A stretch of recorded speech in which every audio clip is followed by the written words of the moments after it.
Welcome back to Seaside Quilting Tutorials. My name is Terry, and today we're back for part 2 of the Noel Tree Skirt, and this is by Meigs and Me. We do have the pattern available if you would like to purchase it, and we also can kit this up for you. We do have a couple of kits already set up, but if there are particular fabrics on our site that you would prefer, you can just let us know and we can organize that for you and get a kit ready for you. So you can get the kits either with just the tree skirt top, or the full kit with the backing and batting and binding and all that. So just let us know if you're interested. So today we're at the point where we've already put our top together, we have already sandwiched it, and we've quilted it. Now, if you're watching the videos before you start this, that's great, because that helps you to get all the information before you get going. Now, I quilted mine on the long arm, but you don't have to. You could do cross hatching, you could do straight lines going down or sideways. I really don't know that I would do them sideways, because then you got to meet those lines up going all the way around. You can do it, whatever your preference is. Now, I quilted mine right to the point, and I'm going to move the camera so that you can see what's going on the table here. Whoops, sorry about that. My tripod was not quite as good as I thought it was. Okay, so I quilted mine right down to the black, and I've left this part open because it's not going to matter. Once I put the binding on, that's going to secure all that. I was just getting tired, and I would have to do something snowy down in the bottom, and I said the heck with it. If I change my mind later, even after I bind it, I can come back and adjust that, because it won't cause any problems with the effect of it. So now we're at the point where we're going to trim the whole tree skirt around so that we'll be able to bind it. So you could do this with scissors. Now, I don't recommend to use your really good fabric scissors. Let me straighten out the camera just a little bit crooked. I'm going to do most of mine with the rotary cutter and the ruler. Sorry, I'm a little tired. We have a severe storm warning in effect, level 4 for today, tornado watch, blah blah blah. And supposedly we're in the bullseye of that, but I'm not worried about it. I've already been outside and secured all the tomato plants and pepper plants and all the little things that can get picked up and flown at your windows and that kind of stuff. And that was a job, so I'm a little poopered from that. But I want to get this video done because I'm excited. I've got quite a few projects coming up that I'm excited about. Small projects, larger projects. So I want to get this done so that I can move on to the thread catcher and the sewing mat, and I've got some other surprise things coming up that I'm going to be doing for tutorials that I don't want to talk about quite yet, but we will be talking about those pretty soon.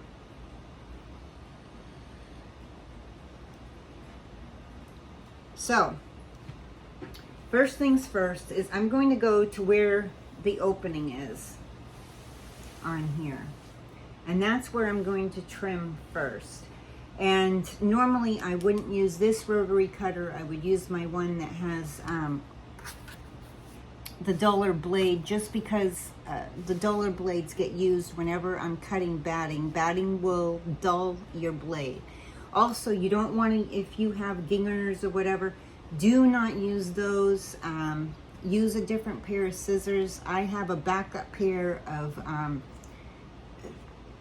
fabric scissors that are sharp, but I protect my gingers and only use those. on regular projects that don't have batting. I don't want to ruin my scissors and dull them and have to send them in to be sharpened, so I'm very protective of my stuff. But this blade's getting about ready to be changed out, so I'm not worried about it. It's starting to dull down. So the first thing that I'm going to do is I'm going to line my ruler up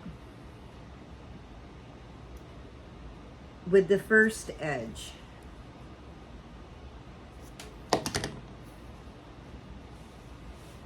And a little bit is going to end up coming off. That's fine. And I'm just adjusting it just a little bit to straighten it out. And that's as straight as I'm going to get it. I will lose just a pinch right in here of fabric. That's okay. The important part is to get a nice straight line here.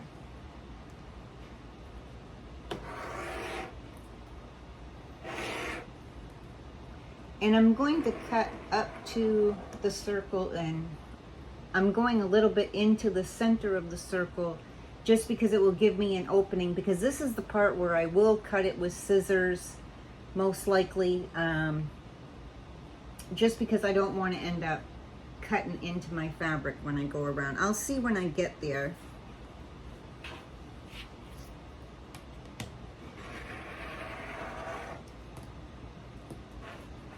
There we go. So we got that cut.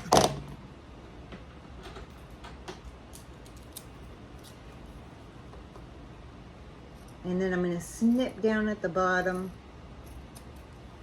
Okay, so now this is all open. I can move that to the side. And I'm going to straighten this all out. And then I'm going to trim the other side of the opening the same way. Except I'm going to have to go on the other side of the table to do that.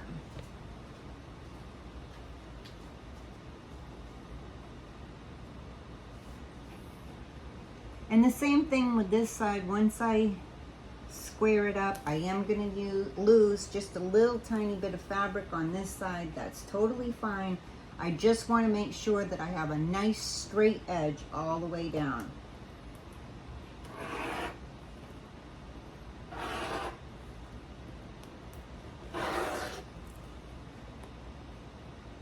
There we go. So now I have my opening all done. It's all set.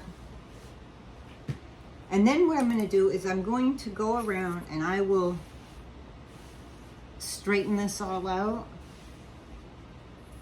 And then I'm going to put my ruler, and I'm going to do this all around the entire quilt. I'm going to do each bottom section with my rotary cutter to make sure that I'm getting a nice straight edge.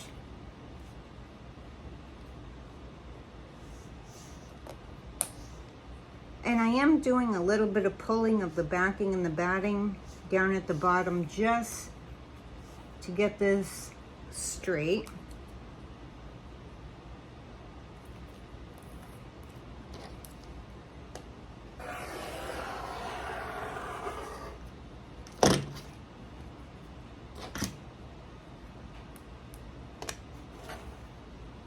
Right until I get to where I sewed the two together and a little bit past. And then I can cut that section off to get it out of the way.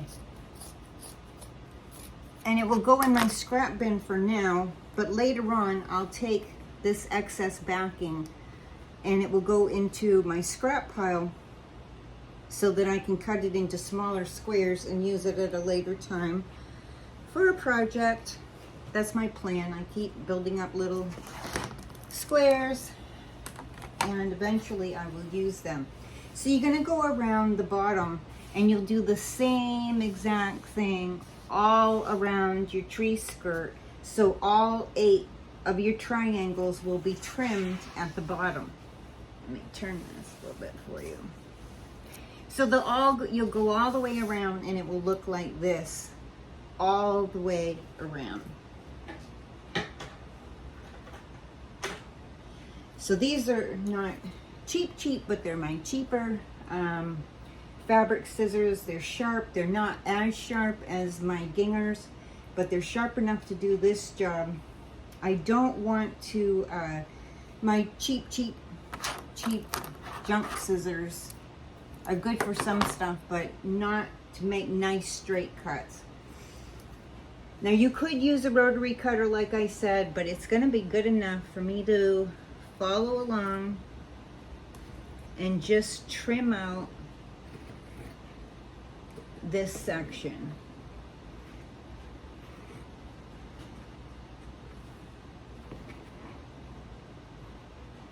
And I did part too little of the triangle tops, and I'm on the other side doing 2 more,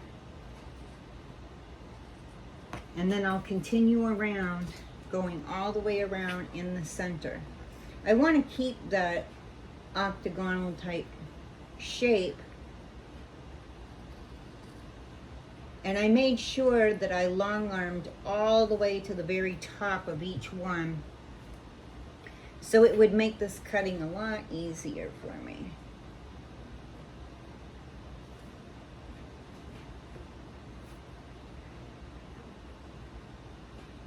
Now, if you haven't watched or if you haven't made bias binding before, bias binding is what I recommend for this project. It will make it easier.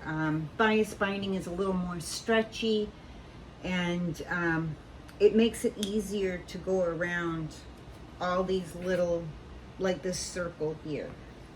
Oh, it's kind of an octagonal shape, really, not really a circle, but you know what I'm saying.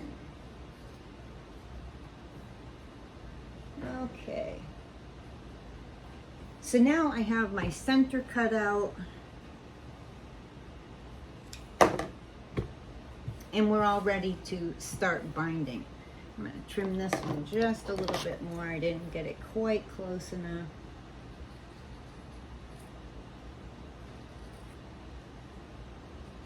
A little fidgety with it, but you know, I want it to look really, really nice under my tree. So then when people come to visit at Christmas time, they'll see my nice little tree skirt. I'm tempted to make another one in blue, because I like to switch out, like every other year I'll do like 1 year blue is my preference, and then some years I'll do red and green, and so on and so on. And so I like to switch it up a little bit. I have enough decorations that I can switch out my colors and not have to put every single thing that I have for Christmas out, which is a good thing because there's just too much stuff. But I like to have a color variety. I don't want it to be exactly the same every single year, but those are, you know, we do have those collectible things that we like to display. Okay, so we're gonna finish going all the way around, and I'm not gonna make you watch that part. I'm just gonna finish this up. You're gonna do the same exact thing where you smooth it out, line your ruler up really nice and straight on this bottom. Now I'm going to hold the ruler and adjust just a little bit here and there to get this just as straight as I possibly can, so I'm not losing a lot of fabric on the bottom and not having my batting showing too much. If there's a little bit of batting, that's fine, because my binding's going to cover that up and nobody's going to ever know. And I cut it as far as I can. Those are my good, well, somewhat good scissors, so use these. And like I said, we're just going to keep going around the bottom. I'm going to finish this up, and then I will meet you over at my sewing machine. I have my bias binding all ready to go, and then we'll bind it and we'll be all done. We'll have a finished project. Isn't that lovely? Oh, I'm so excited. Okay, so I'll meet you over there. Okay, so we are ready to start binding our tree skirt. I'm just going to grab a coordinating thread, which I forgot to do ahead of time. I'm sorry about that. I'm not worried about the bobbin thread because my bobbin thread is white and it will go along with this, but the top thread I need to change out, which only takes a second to do, luckily.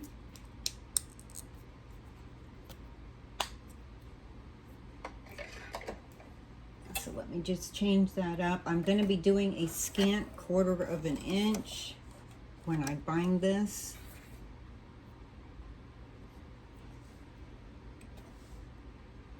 Just like we did on the tree skirt. Okay, all ready to go. Let me check my settings and get this onto a 1/4 of an inch, or a scant 1/4 of an inch rather. And my stitches are at 2.0. I always like to use smaller stitches, especially when I'm quilting, but especially on the binding, to make sure that I'm getting nice stitches and that it's going to hold well. Not that this is going to get a lot of wear and tear. It's just going to sit underneath a Christmas tree, and very little. Actually, we put fake Christmas boxes underneath there because no children at home to buy presents for anymore, so there's no need to have a lot of space under there, but it's cute to have some little presents under the tree. So you're going to have raw edges to raw edges, just like when we typically do our binding. And I'm going to leave myself an end probably 8 to 10 inches long extra. And I'm going to start on one of the open sides, and I'm going to be working my way up to that middle where we need to go around that octagonal shape up in the middle. Then once we get around that, we're going to come down the other open side of the tree skirt and then work our way around the bottom of the tree skirt. And I'm going to show you 2 or 3 sections how it goes once we get down to the bottom, and then I'll show you how we flip it over. Now we're going to be, I almost boo-booed. That would have been awful. So for machine binding, now if you're going to be hand binding this, you'll want to sew your binding to the top. I don't do hand binding very often. None of my stuff is going into any quilt shows anytime soon, so I just do straight out machine binding. So we're going to be sewing this to the back of your tree skirt. We're starting with one side of the openings, and we're working our way up towards the center. And like I said, we're leaving a nice long strip, so when we get up here, we have plenty of extra to be able to join our binding. Okay. Let me make sure that doesn't, this is going to be difficult to not have it in the way. So some of it's going to be sitting in my lap as we go around, because I want to be able to work with this easily. And there isn't enough table space to hold it all. I have plenty of space that way, but not as much coming this way. So the bulk of it's going to lay in my lap as I'm working my way around. Okay.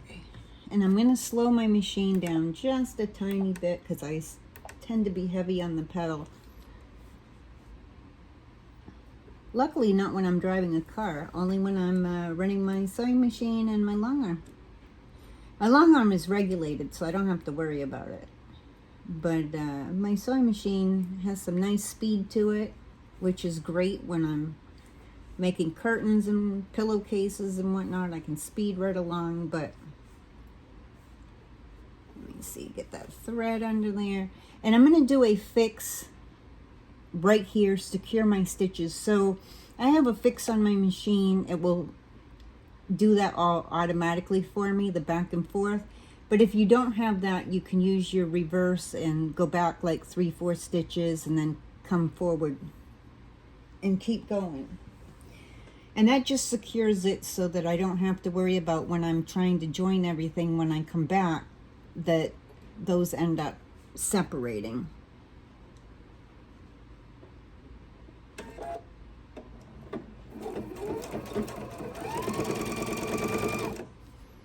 And it's, of course, the weight of it's holding it back a little bit on me, so I've got to adjust this just a little bit.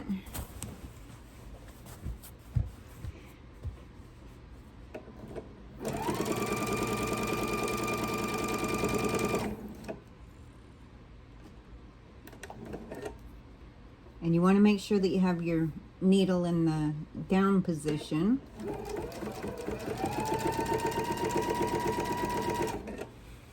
Now, we're coming up to that circle area, but there's a little bit of a point. Let me show you on this side. So when you come up, there's this little bit of a point from the center and the edge. So we're going to do just like we would if we were coming to a corner on a quilt. And we're going to sew till we're like 1/4 of an inch away from the edge. And then we will pivot and we will sew off and cut the thread. And we're going to fix this just like we would a corner on a quilt.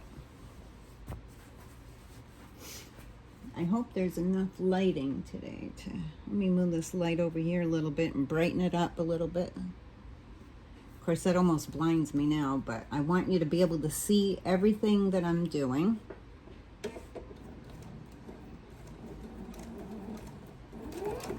And if you need to, you can mark it so that you know where to stop. I'm just going to keep checking because I can't quite see on this side.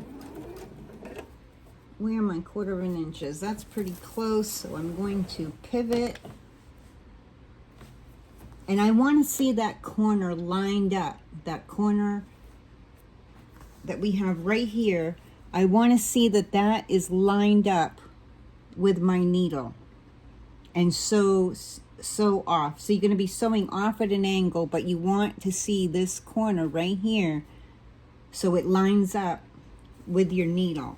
And you kind of have to just look underneath and see that it's lined up when you pivot. And I'll cut my thread. Okay. So when we go around the bottom, that's one of the things that we're going to be doing in each section where there's a point.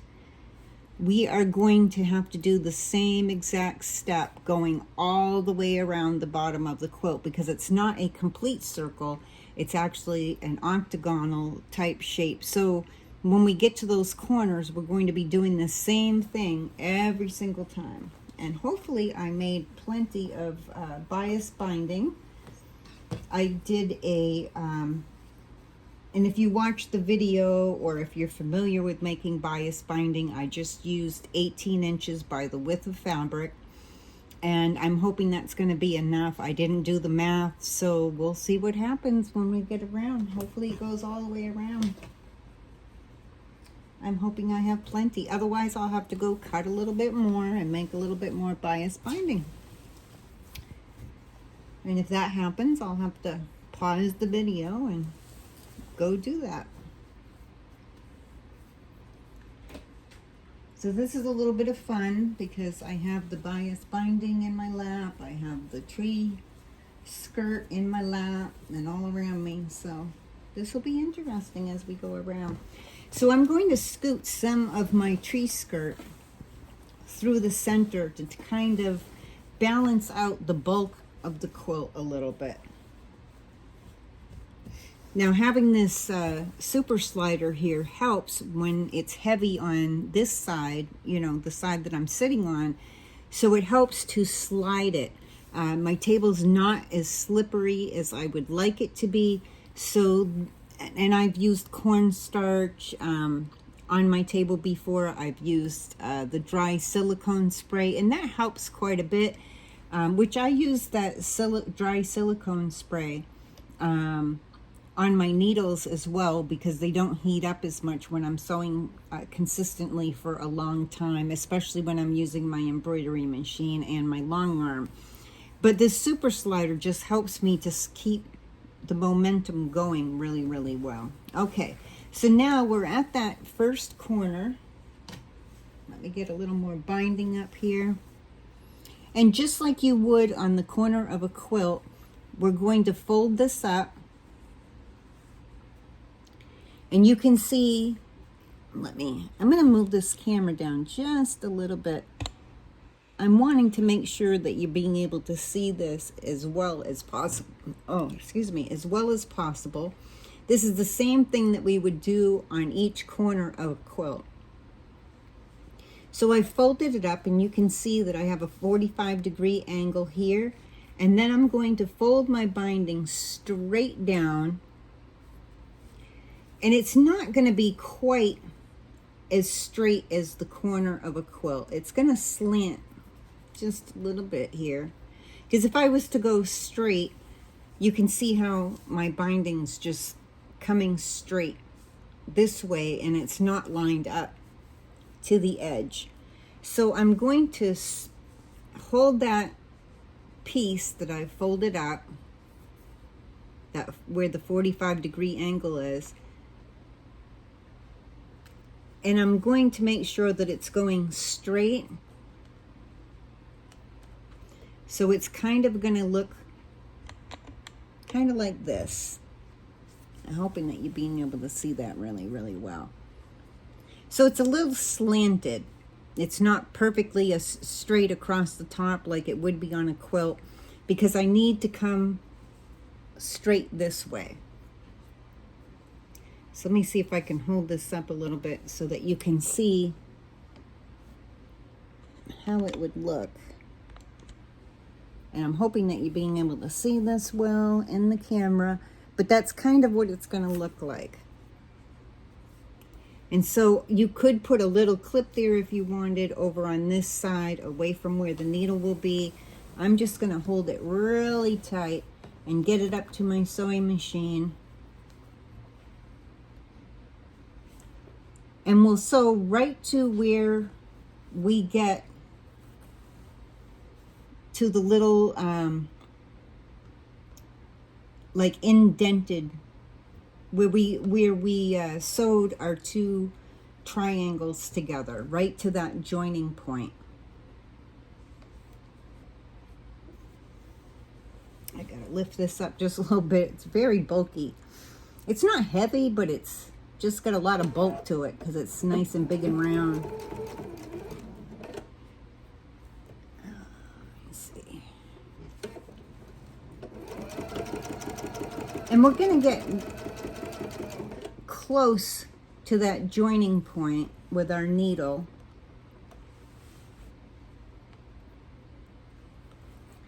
And it's gonna, I'm gonna have to check a little bit every so often to see how close I am getting.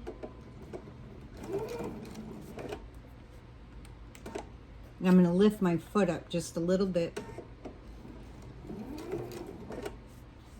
There we go. And I'm just checking to see when I get close to that pick. And then I'm going to pivot and bring my fabric over. Now your fabric's going to curl up a little bit around the bottom of your foot, and that's fine. That's why we're using bias binding. And I'm going to make sure that it stays flat. We're going to, after we have done sewing this down, the binding down to the backing, and we have it joined, we're going to come back and do some little clips so that it helps this to do the curve that it needs to do. Kind of like you would do in a circle.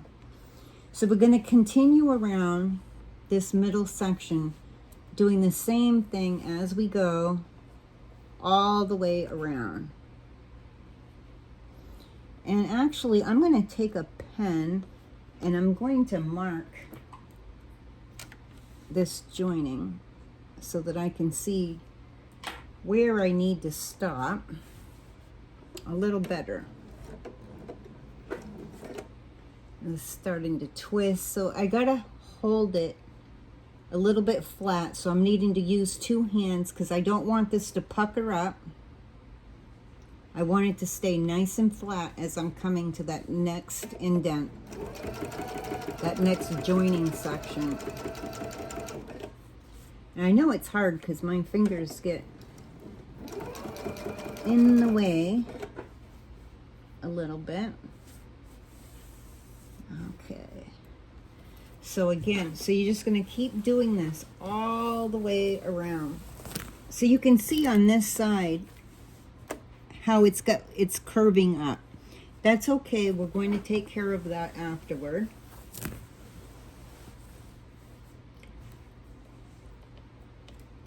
And I'm going to lift my foot up again so I can bring this bias binding around. It gets a little bit harder as we get going. I'm going to mark where my joining point is. And I'm just following it along with my fingernail so I know where it is and marking it. It just helps me to know when I got to stop. Okay. Let me see.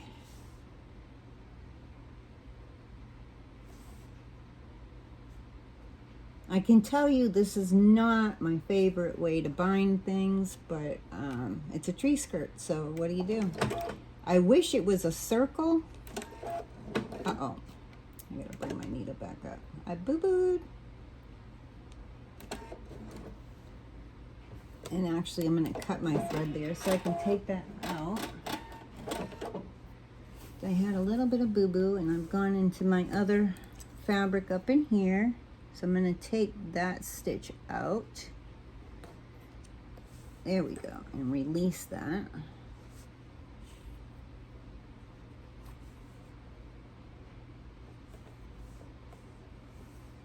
We don't want that to happen. We don't want it to have puckers. That would not be fun. Okay, get this lined back up.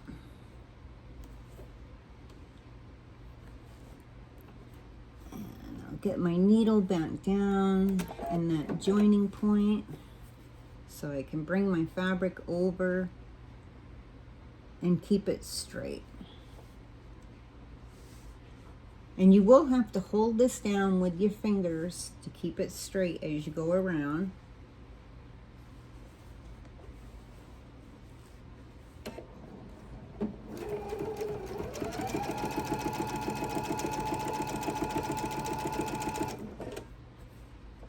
My mark is a little bit off, but I can see where that joining point is, and I gotta lift my foot so it can go where I need it to go. Okay, so you're going to continue to do this all the way around that middle section. This is probably the hardest part of doing this whole binding, is getting around that middle section. And then it gets easier.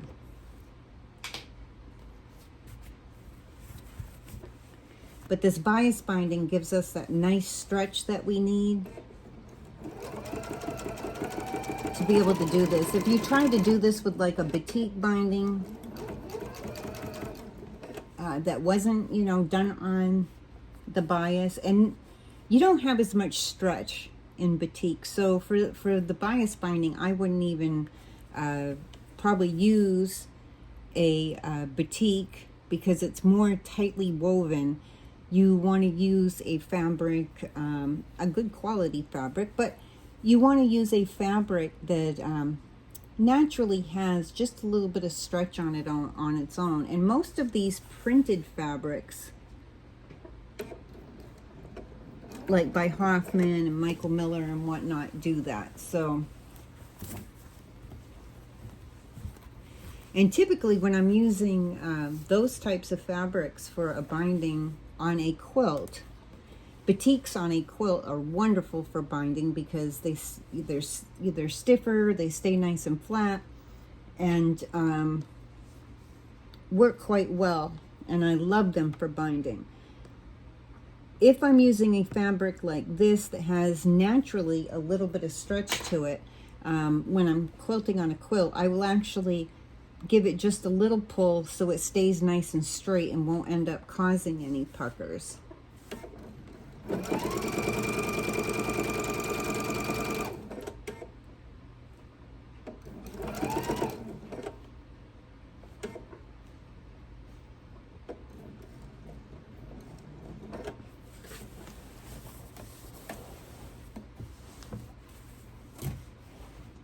And then I just gotta keep moving the tree skirt around and around. And we just got two more sections to do, and then, or three, and then we'll be at the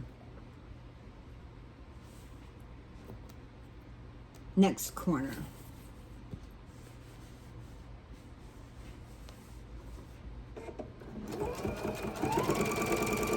And I'll show you afterward what this, after we get to a point where I can show you, I'll show you what this middle section looks like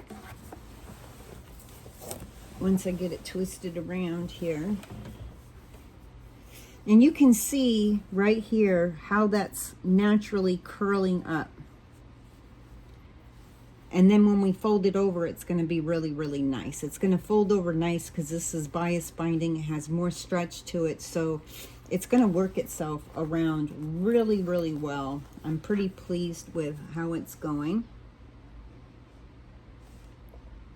So just two more sections of the triangles and we'll be at that corner.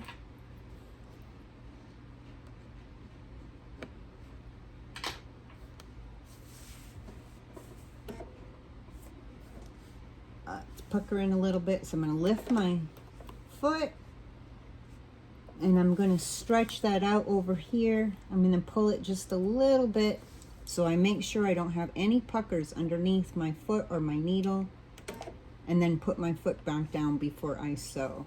That's very important to keep checking when you have to pivot.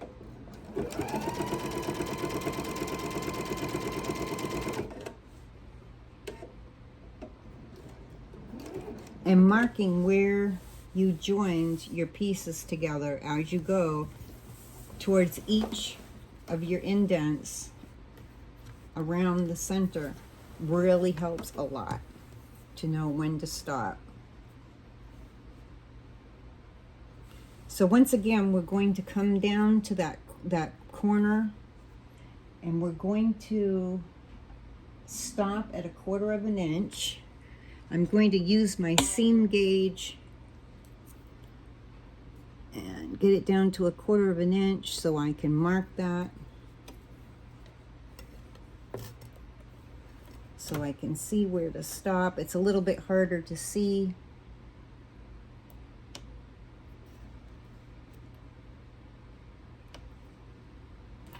Working from this direction. So I'm going to mark that so I can see where I need to stop with my needle.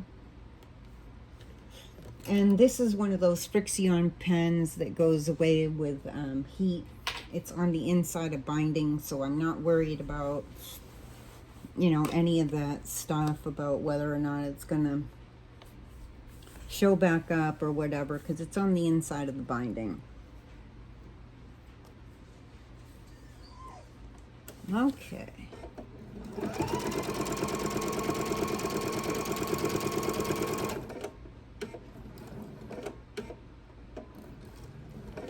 My puppy's starting to get a little bit bored. She's like, you keep talking, but I'm not getting anything out of it. Once again, you're going to check for that corner to be lined up with your needle, and then sew off and cut your thread.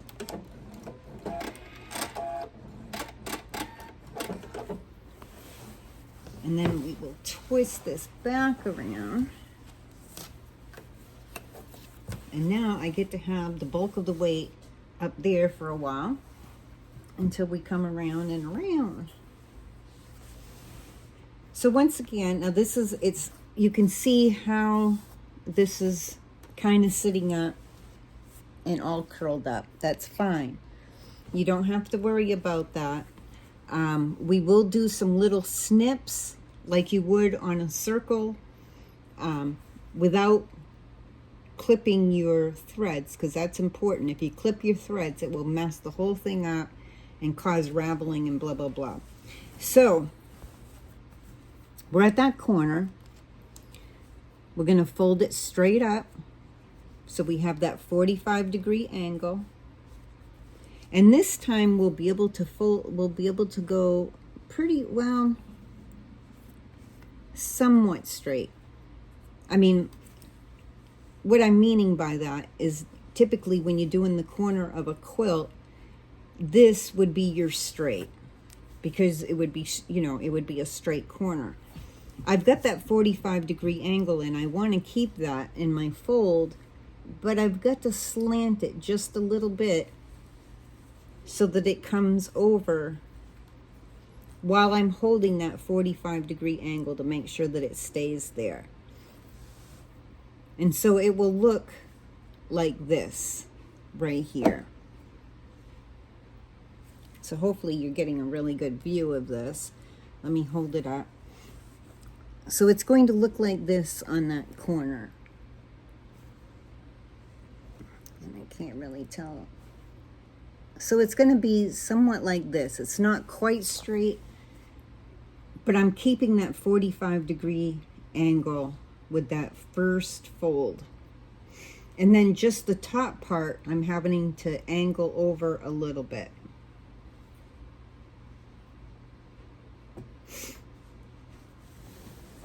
And then ease this up here.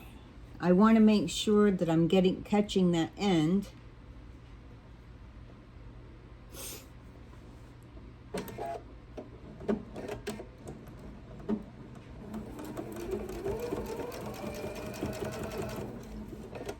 Luckily, I don't make a lot of things that have funky binding.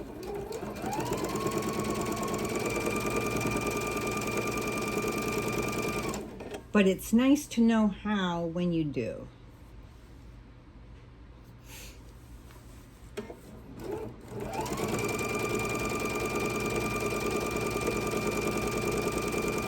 And so we're going to sew the scant 1/4 of an inch all the way down to this bottom corner. And when we get close, we'll check for a 1/4 of an inch so we'll know where to stop with our needle.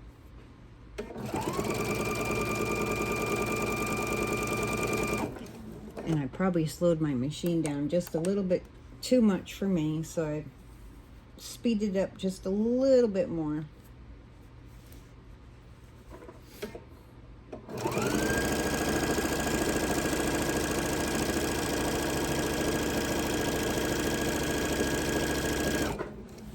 Okay, I'm getting close to the end. Lost my seam guide, mind you. And I'm going to check from that corner where my 1/4 of an inch is so I can see where I need to stop with my needle and make my mark. If I would just remember to lay my tools down where I need them, it would be good.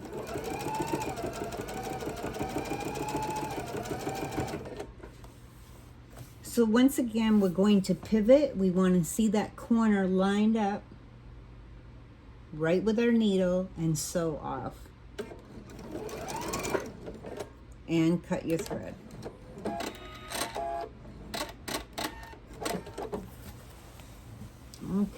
So now, let me throw some of that way.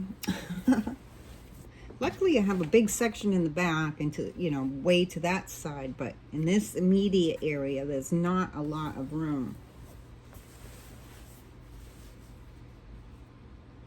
Let me get that light over here just a little bit.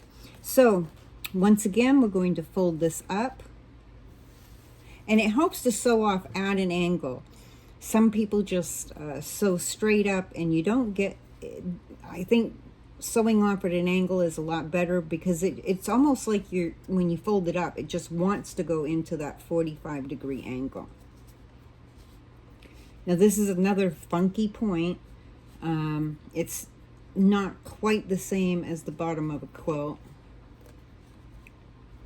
And I want to make sure that that the tip of this fold is right where that corner is. And then I'm just going to kind of finger press it there. And pull this up just a little bit so it's staying straight, and I want to get that nice 45-degree angle in there. And then I'm going to fold this piece straight down. And you might have to fidget with it just a little bit. You want your 45-degree angle to still be in there. Checking it with that. And then we're going to have it go straight around. So it's looking now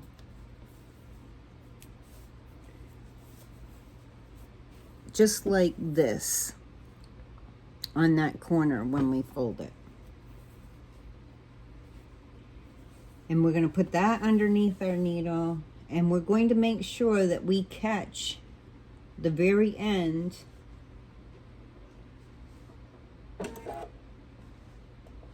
I gotta get that lined up straight. There we go. Get my thread in there. Thread never wants to cooperate with me. It's like I need to be an octopus, so I have more fingers. Okay. It's not wanting to cooperate with me today. It doesn't want to do it. It's a little bit thick. So, let me see. Get my needle out. I'm going to pull my thread back out a little bit.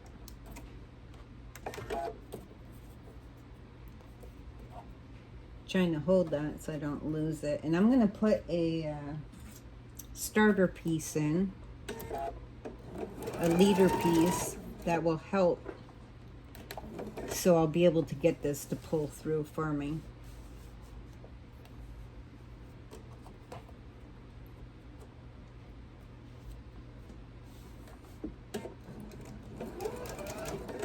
Or hopefully.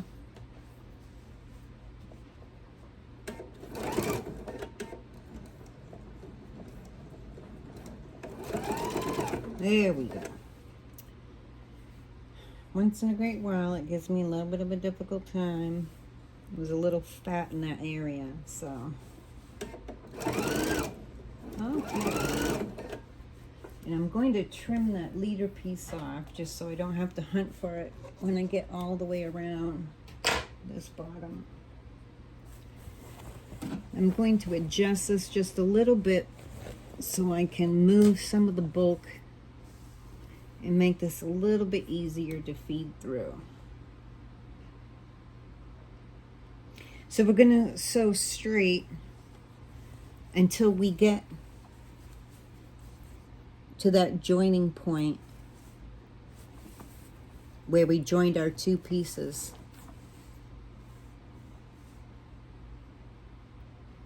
And it looks a little bit funny because it's on the panel border.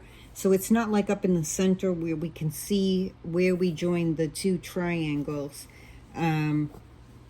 It's actually where my border pieces joined, and I'm not being able to see them in the backing because I did not, when I was long arming this, I didn't come all the way down through my seam like I did up in the triangles. So I have to check up there to see the joining point, but you'll see your point down here, and you're going to know that's where we need to stop. When we get close to that, we will stop and mark our 1/4 of an inch.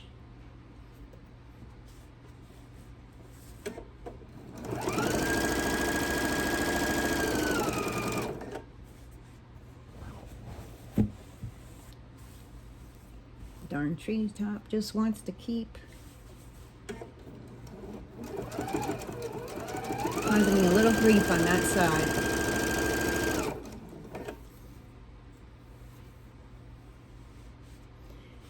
And I'm just smoothing this down because I did not long arm on this very bottom part. I didn't want to have to change out my thread, so I just did the black area up in my panel border.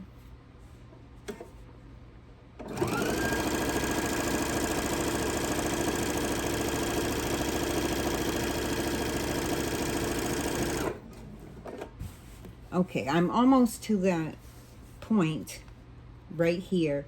It's kind of, you know, like a V shape sort of. I'm going to mark from there a 1/4 of an inch so I will know where I need to stop and pivot.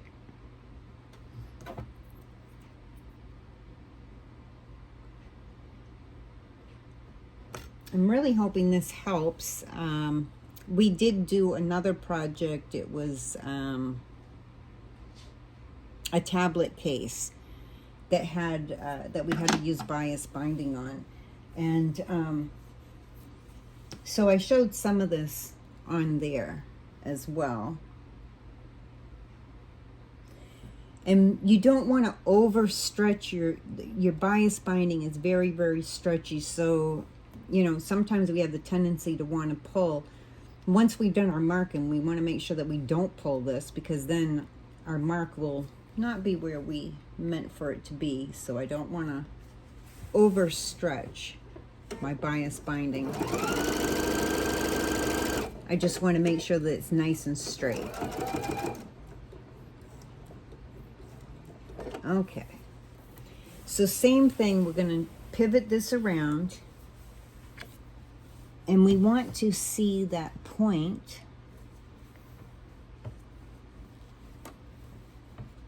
and sew straight, well, kind of straightish off.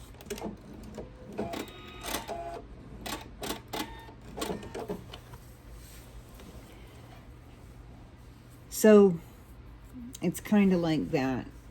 I went a little bit past my point. Well,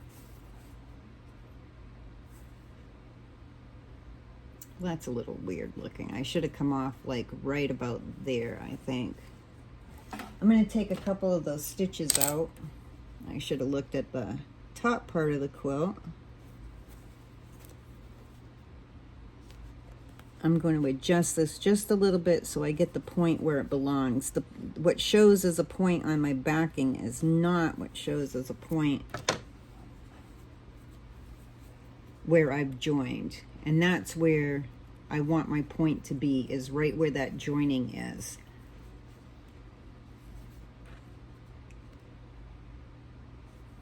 So I'm going to remark that a little bit. Okay. So I'm just going to put this back under there.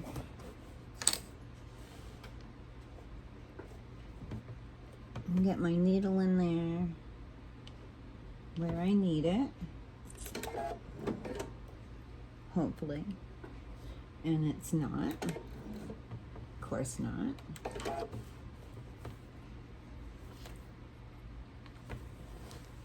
I'm going to go back over those stitches, just like 3-4 stitches back,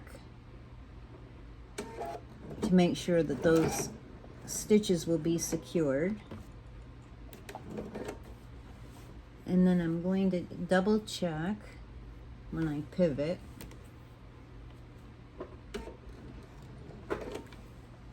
I I should have long armed secured down through that, and I would have been able to see it better from the back. Okay, I cut my thread.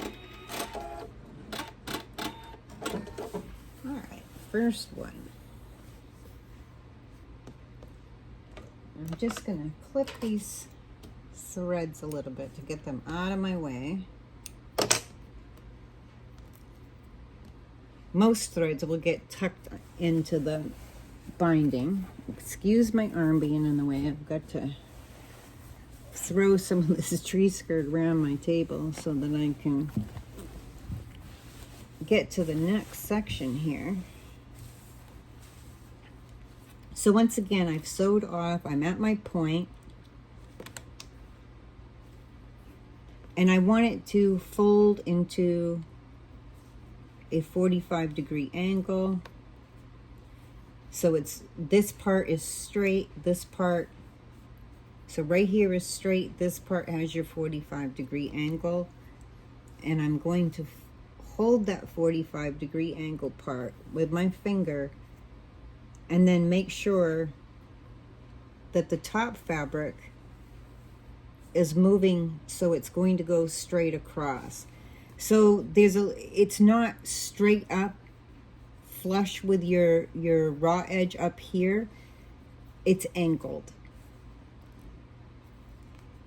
And that's how it needs to be, because if it's not, then when we come back, you won't get the little point that you want to get. And our fabric wouldn't come straight down. And you're just going to hold that in place. And same thing, we're going to make sure that we sew so we catch that end and then line our bias up with the raw edges of our tree skirt. Keep wanting to call it a quilt.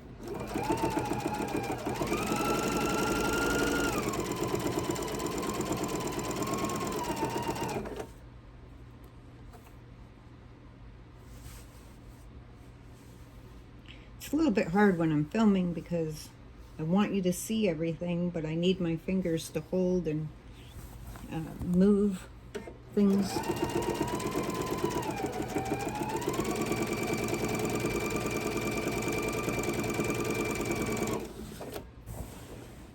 Okay, so once again, same thing, except I am going to mark this backing. Actually, I'm just going to put a pin here so I can see where that joining point is. And that will help me when I'm getting close. So I can see when I'm getting close and I got to measure and where I need to measure from.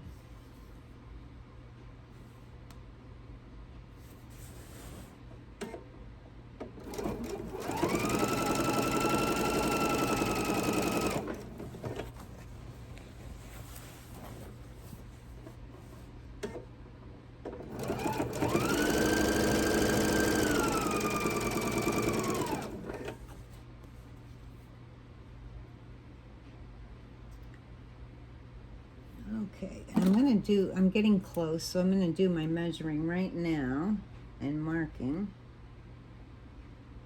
to make it easier when I get there.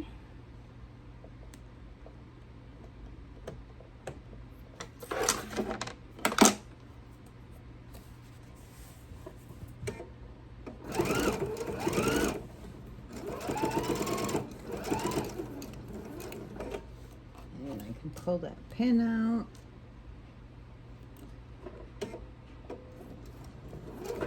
Okay, and once again, pivoting,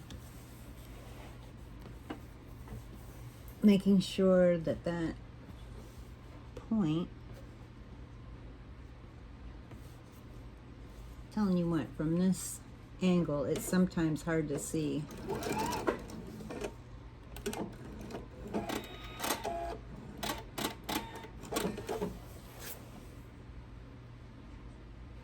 Okay, that was close enough, I think. Yep.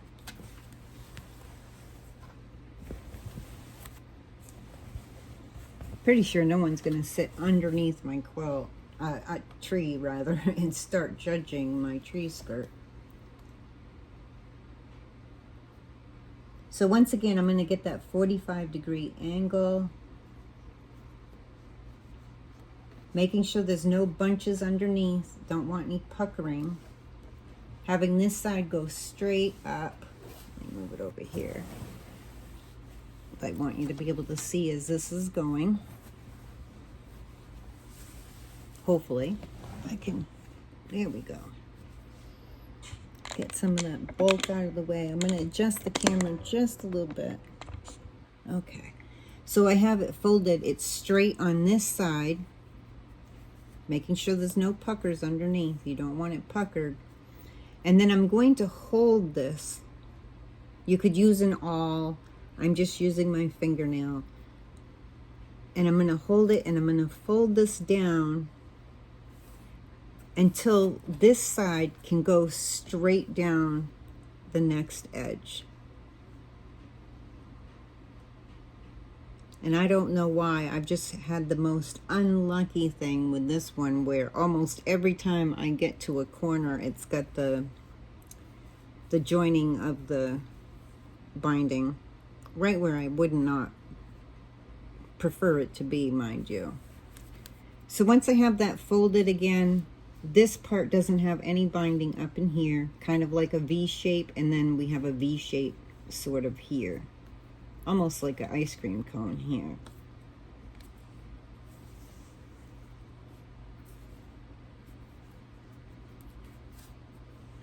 And hold that and get it up to my needle. Make sure that I'm getting all, you know, the whole end.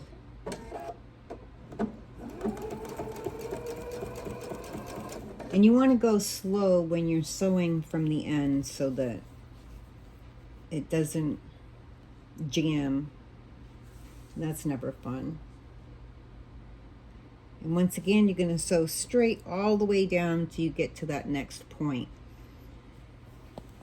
And just to show you over here, where we already did it, you can see, hopefully, let me get it over to the camera, just checking. See how that was folded right there? So you have like this little opening V shape, and then over here, it looks almost like an ice cream cone, kind of, well, to me. I'm a little weird, so you never know. But that's how the fold is going to look when it's folded, so that you can come straight back down. So you're going to continue to do that all the way around until we get to the point where we're going to join it. I'm not going to make you watch the whole thing. I'm going to do down to one more corner, and then I'm going to pause the video, get all the way around to where we're going to join it, and I'll show you how we're going to join it. And then I'll show you how we're going to flip our binding over. Well, we'll do our clipping in the center that we need to do, and then I'll show you how the binding works when we're attaching it to the top. So let's do this one next section. So I just want to make sure that you're being able to see. Oops.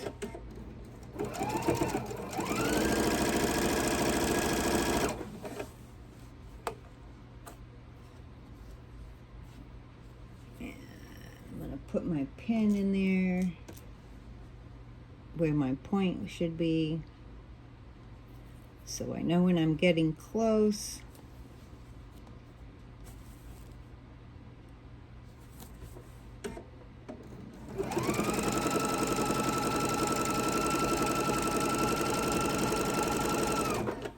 Now I'm kind of holding it way over here, so my hands will be as much out of the way as possible for your view. Adjusting some of the bulk of the tree skirt.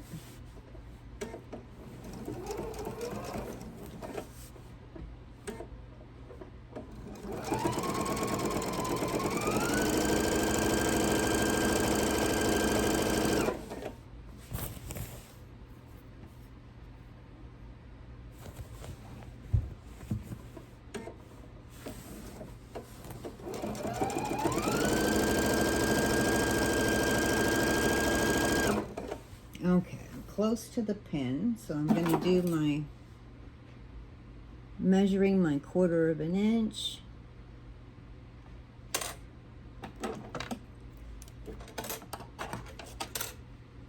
And make my mark. Usually I can use that edge of my foot, and I know that this red line right down here is my 1/4 of an inch away from the bottom, but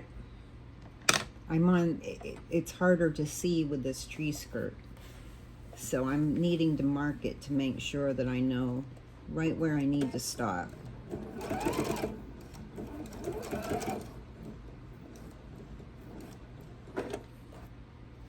Not quite to my mark yet, almost.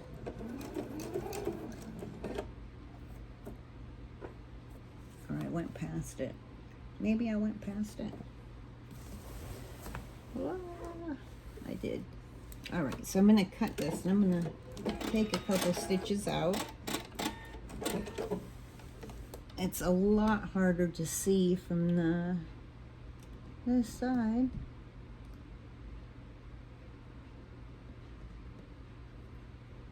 I maybe should have gone the other way around.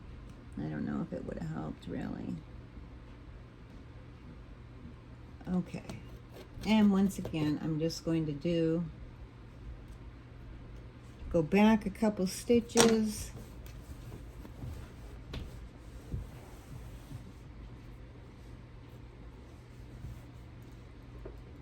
So I can secure those stitches.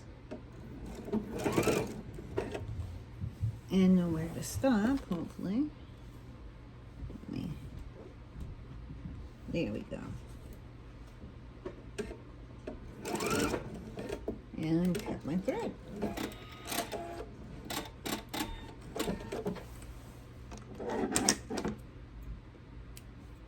This is not as easy as doing a quilt, but it's not super hard.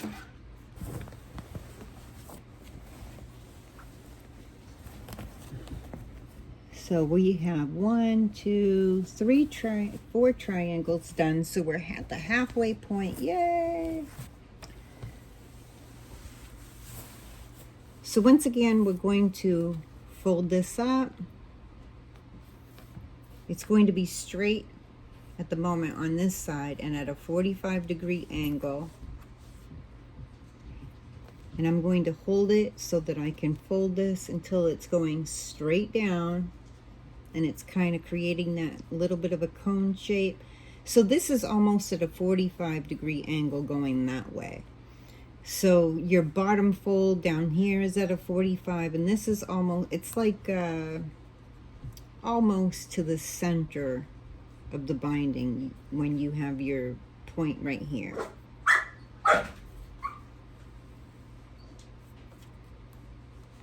And once again, we're going to get that under the needle. Sorry about the puppy barking. She hears my husband upstairs and she thinks it's food time. Little does she know, it's not food time yet. She still has an hour to go. Okay, so continue around until you come to the joining point, and then I'll show you how it joins. Okay, so we've gotten all the way around the tree skirt for attaching it to the back, and we're coming up to the point where we're going to join this. And I'm going to do this with an easy joining, just because it's a project, not a quilt. It's not going to have a lot of wear and tear. So I'm going to actually use some of this to tuck in to this other side over here. When I get a little bit closer to this extra that I left, I'll show you how we're going to do that. And I'm just going to sew up to that point so that you can see how that's going to go.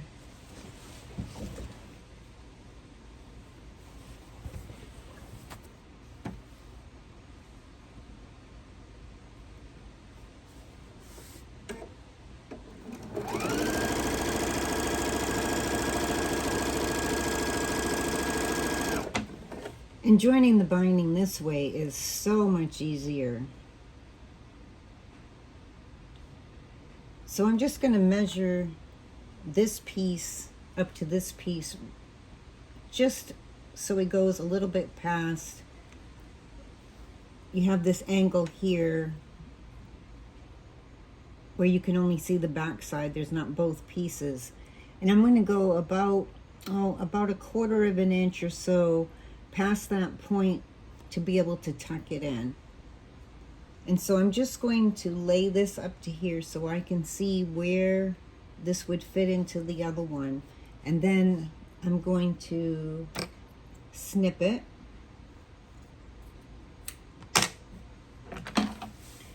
And then this edge here, I'm going to roll it under just about a quarter of an inch.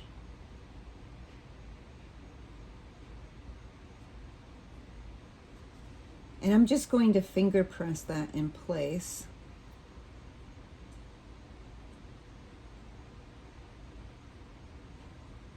And then I'm going to take this piece and I'm going to tuck it in. And I'm actually going to need to tuck, I'm going to cut a piece of this off so that it will fit in there.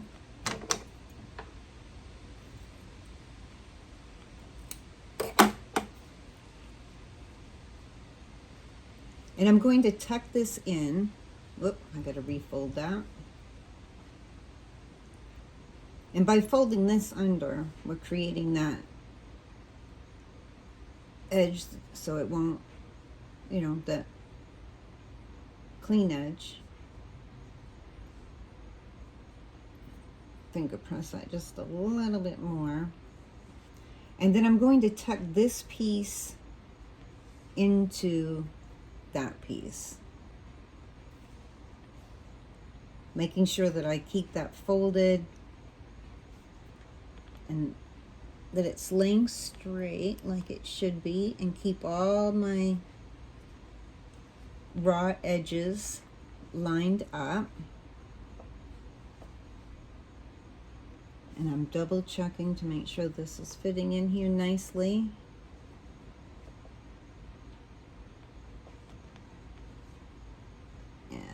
Tuck just a little bit more into there so that I don't get a pucker when I come up to it.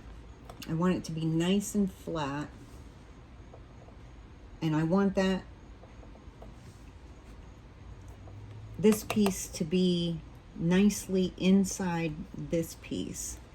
I've got it folded over on both sides, and I'm just making sure that I get all of my raw edges lined up. And then I'm going to sew all the way to where I started my stitches, and I'm going to go past those about 5-6 stitches, and then I will fix my stitch right up in there.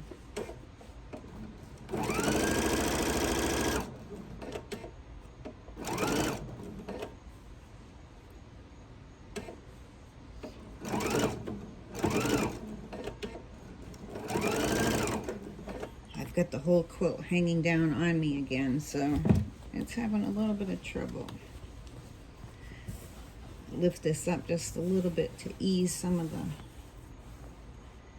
restriction on it. Okay, and I've sewed past those stitches, and I'm going to do a fix with my machine. If you don't have a fix on your machine, that's fine. You can use your reverse, go back 3-4 stitches, and then come forward, and that will cinch up those stitches and secure them.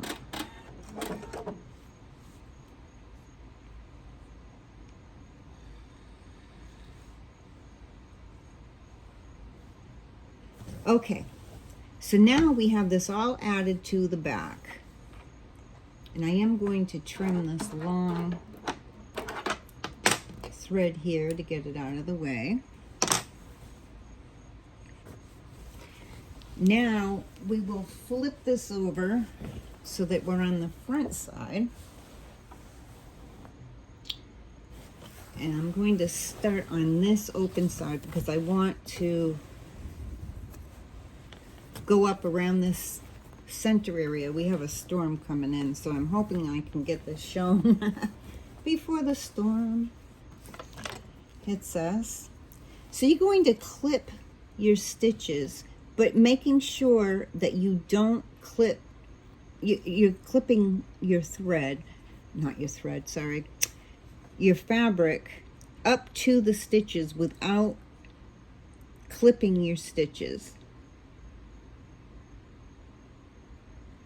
And you just want to do a couple here and there, so this will bend around a little bit easier.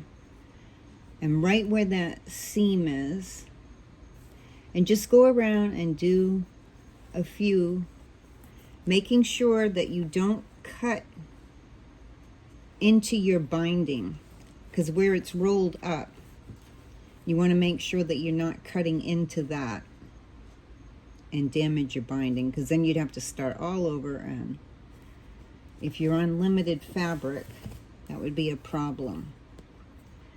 So I'm going to go ahead, I'm going to do my clips.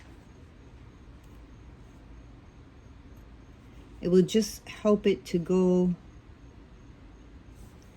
around a little easier. Yeah, I can hear the thunder.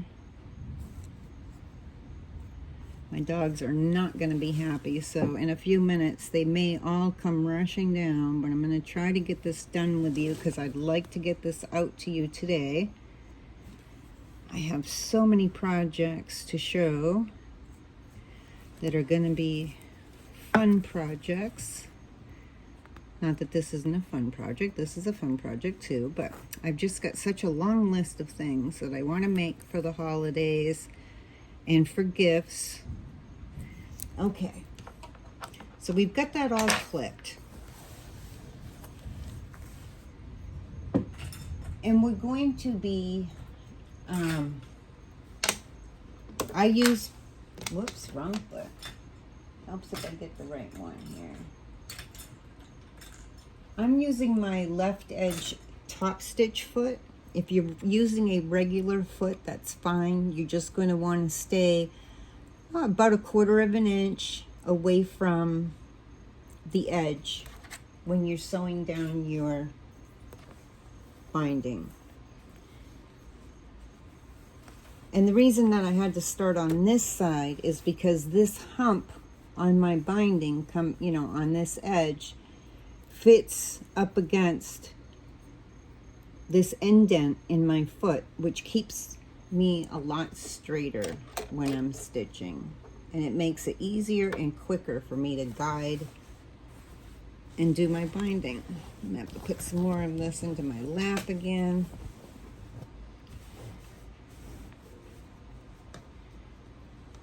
And I'm wanting to show you how to go around the inside of that center, and then how to do your corners.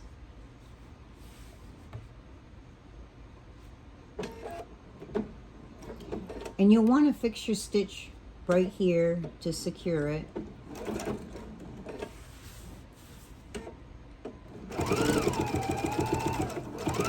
Now we're going to sew until we're almost at that first corner. Oh yeah, that's going to be loud thunder.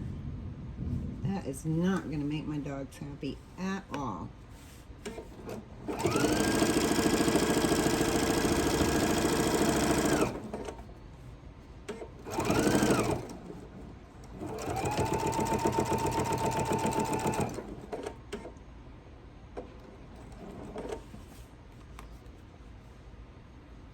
Okay, I'm going to shut my door really, really quick because the loud sound is going to upset my dogs.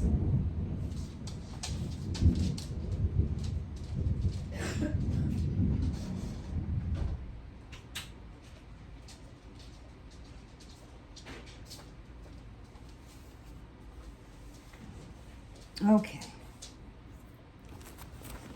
Hopefully I can get through this before the storm completely hits this area.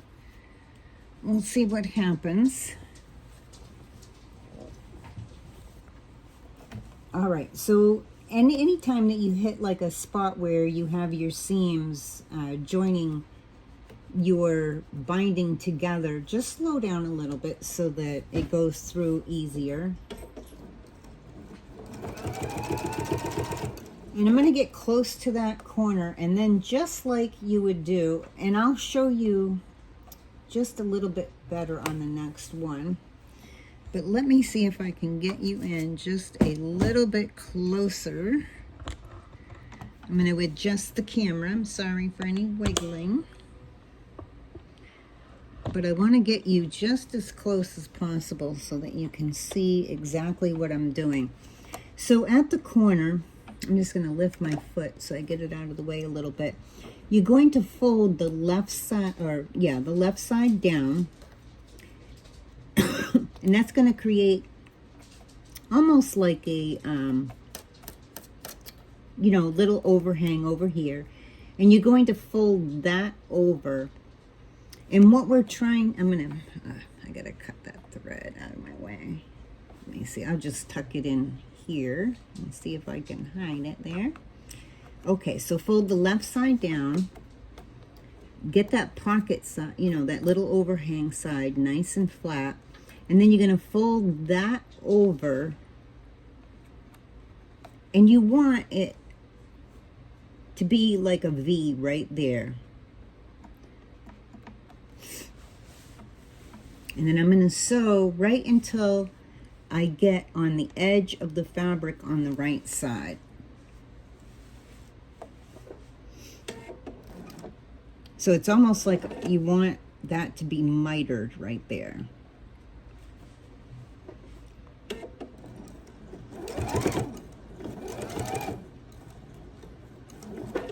And just until you're right at the very edge of the right side that you folded over. And I'm going to move my tools out of my way because I don't need these anymore. And tuck this in so that I can take some of the weight off and put it on that side. So now as we go around, because of this being bias binding, it's now that we did those little clips, this is going to lay down pretty nice as we go around.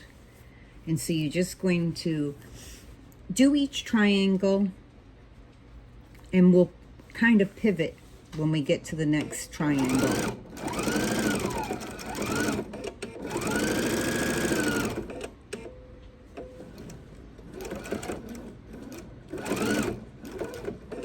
So where I joined my two triangles together, I'm going to stop right there, and I'm going to pivot a little bit and then lay the next section down and then sew around.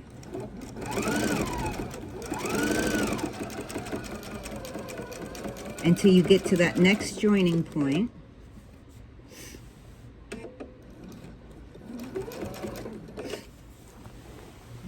And you'll just keep doing this all the way around that center area.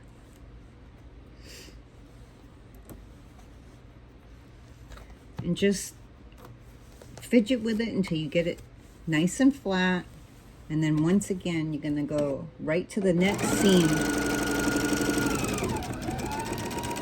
And I'm talking about this seam where you sewed your triangles together. That's where I want my needle to stop, so I can pivot again.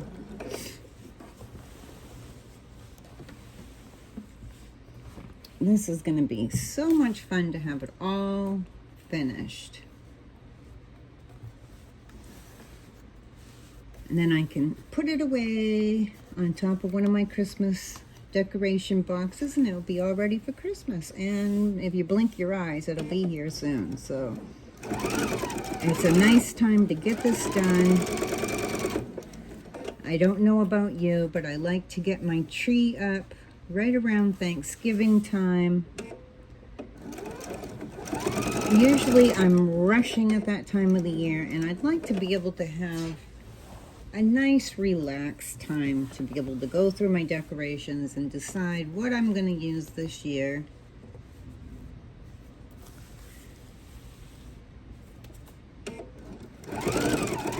And so you just keep going around the center. We're almost to that next corner.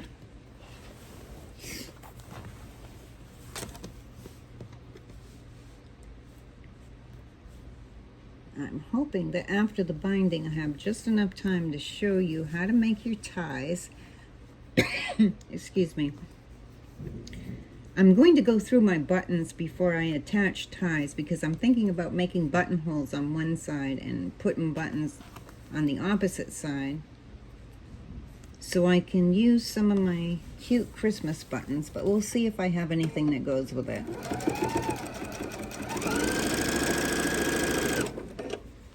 Or even some cute red buttons would be good, even if they're not Christmassy.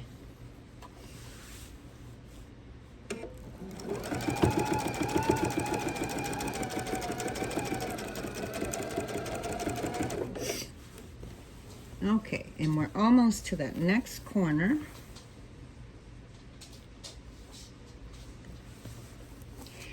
And so that corner, what I did was I laid down the left side and just smooth it out, and see how that goes up into almost looks like a dog ear. Now you're going to lay that down over the right side will lay down over the, I gotta get those threads tucked in.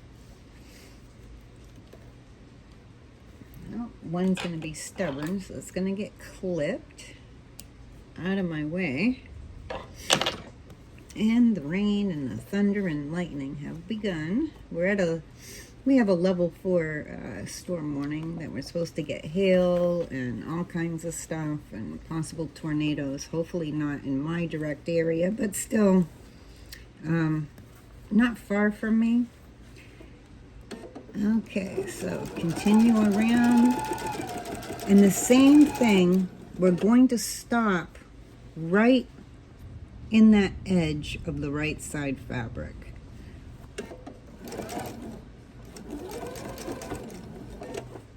And then pivot. Okay. So now we're on a straightaway, so you're just going to fold it over, and we're coming down to that side where we did the joining, and you just want to make sure that the top part of that stays tucked in nice and neat and doesn't bunch up on you. And we'll get to that when we get just a little bit closer.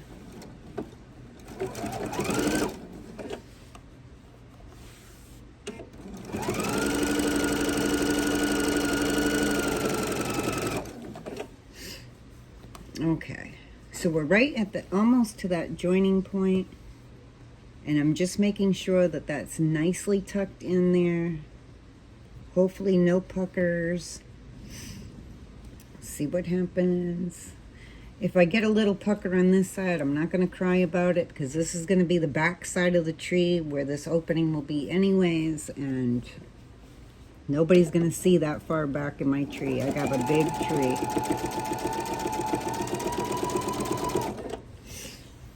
Okay, we made it past that, and we're going to continue down till we get to the next point, that corner.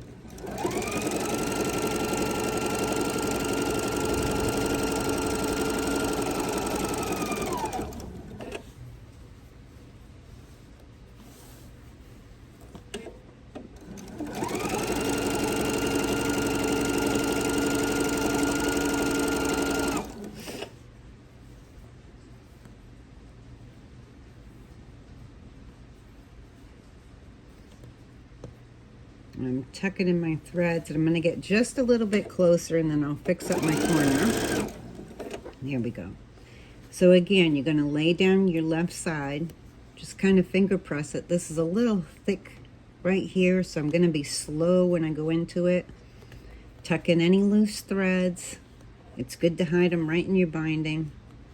Saves you the time of trying to clip them. And I'm just going to press that corner with my fingers, and then fold this over and try to get my mitered corner there. And it's making me fidget with it just a little bit so that I can achieve that. There we go.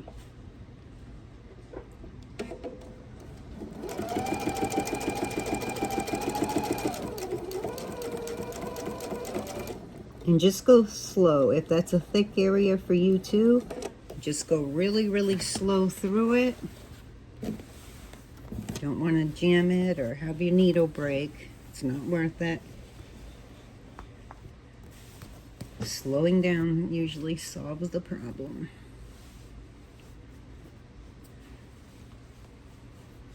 Okay. So we're gonna continue. We're gonna go straight right up until we get to that next spot that we have. It's not a corner, it's kind of a point, but until we get to that point, I get this going straight here. Oh my goodness, the quilt's holding me back again, or tree skirt rather.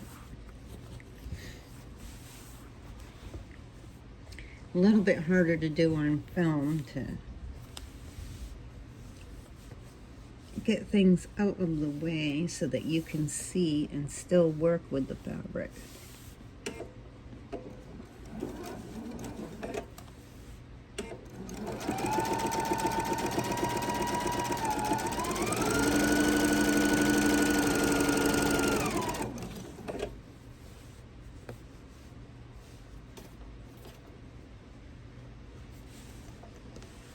I'm going to come up to another thick spot with a seam where I join the binding together, and I'll just slow down a little bit as I go through that. I gotta move some of that tree skirt up. All right, so continue down until we get to that next point.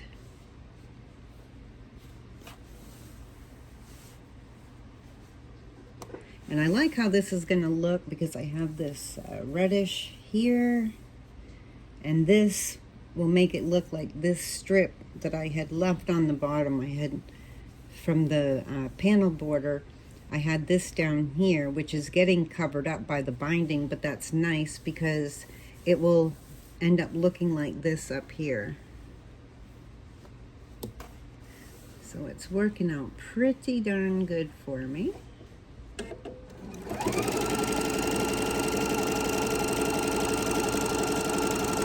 Not always in life do things always work out the way that we would like them to, so it's nice when they do.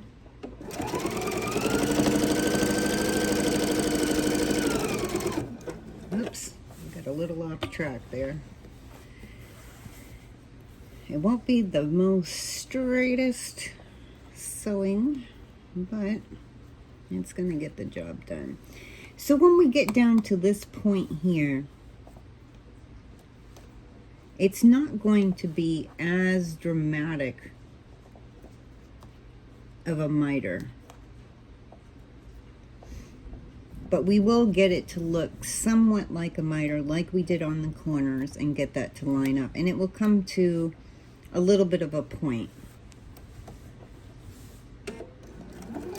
Like I said, it's not as much as a corner, but it's enough to get that look of that point. So it will look like a nice shape going around. Okay, once again, we're going to sew down to that point so that I can show you the point that we just did. Whoops. Keeps, because I don't have both my hands up here, it's slipping on me, so I gotta, sorry about that, I gotta have my hands in the way or my sewing's gonna look like I was a kindergartner.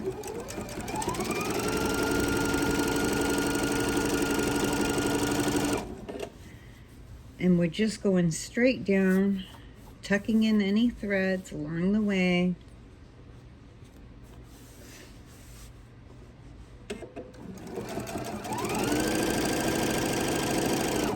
Okay, so now that I have it over here, just to show you, it's not as dramatic of a fold as like your corners, but just enough so that when I press this, and I will put my quilter's clapper on these to flatten them out a little bit more, I'll have that effect of a point right there, which is what I was looking for in doing the binding.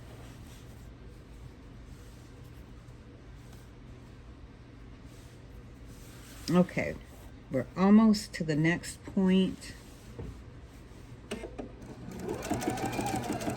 Remember to slow down if you come to any thick places where you joined your bias binding together. And I'm getting close, so I'll tuck in my threads. Once again, you fold your left side down,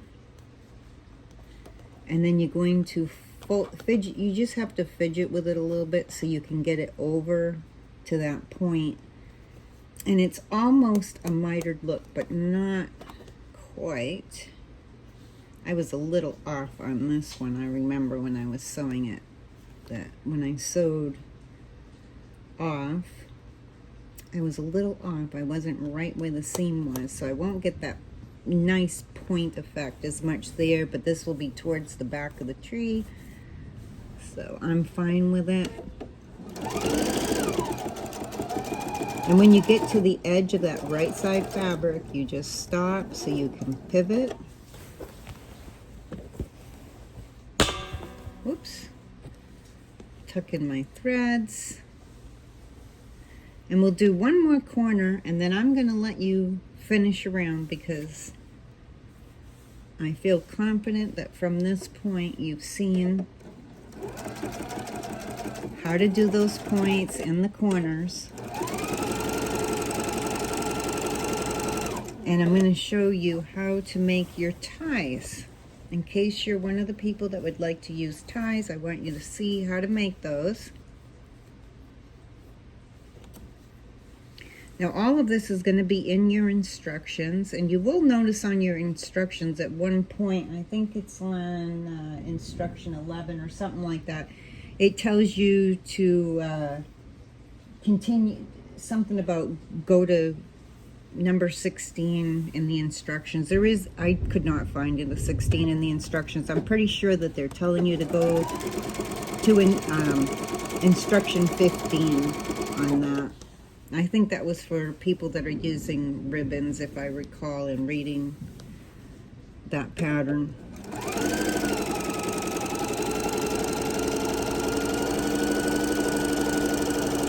Whoever did the editing on that pattern wasn't paying attention to their numbers very well.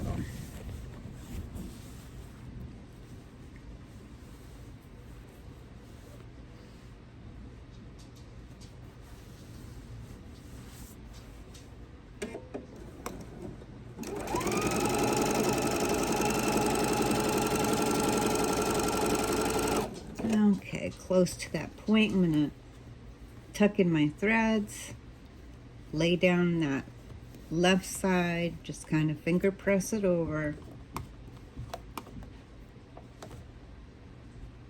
and then bring that right side over.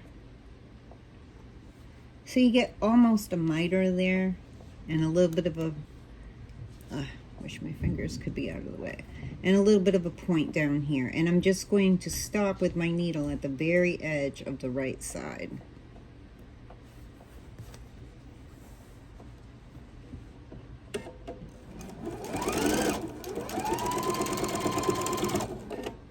And then pivot. So continue around. We're about halfway now, or close to halfway. And go ahead and finish, continue around, keep doing the same thing all the way around. And when you get to the end of the binding, remember to secure your stitches either with a fix or by doing reverse and going forward. And once that's all done, we'll come back and we'll make our ties for it. Okay, so now it's all bound. I'm going to take you over to let you see the finished project after. You're going to cut your strips the length that you want them. I don't remember how long they told you to cut them, but just cut them the length that you want them. And then you're going to fold down your edge up here about 1/4 of an inch. And then you're going to, the first thing that you're going to do is you're going to take your strip, which I'm going to cut this one. Okay. You'll fold it in half and press it, okay? And then you're going to take this end and you're going to fold it in 1/4 of an inch, and you would press it with your iron. I'm just going to finger press it for now. And then you're going to fold one side into that center, and then the other side into the center. It's a little bit hard to hold it. Okay, so it will look like this.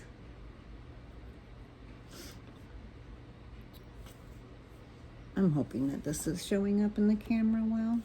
So that's tucked in 1/4 of an inch. Now you have both sides folded into the middle. You're going to fold it again in half.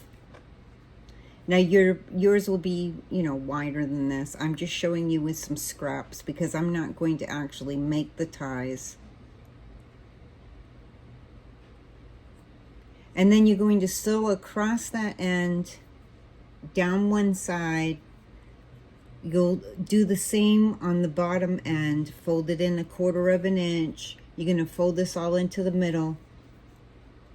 And then you'll sew all the way down and across the bottom that's folded like this, and then back up this way. So you'll have stitching that goes completely all the way around this and back up, and that will be your tie. And you'll make the amount of ties that you want. I think they told you to make 4 ties and put them 2 inches apart from each other, starting from 3 inches down. You really can place your ties wherever you want your ties. You could put them 3 inches apart, or however you want them. And you're going to do this on each side of your tree skirt, and then you would be able to tie cute little bows and be all set. So let's take a walk over, and it's all in the instructions. Sorry about the movement in my room. I just want to take you over real quick. The storm's starting up, so I want to take you over real quick so that you can see the final product that's all finished. I didn't have a way to lay it out at all. Only my table. If I put it on the floor, you won't believe what's on my floor from the puppy going in and out. But this is the finished project. It's all bound. Not all of it is exactly perfect, but it's perfect enough for me. I don't have fun with these funky edges with the bias binding. I don't do them often, but if you want the project, then it's one of the things that you got to do to get it.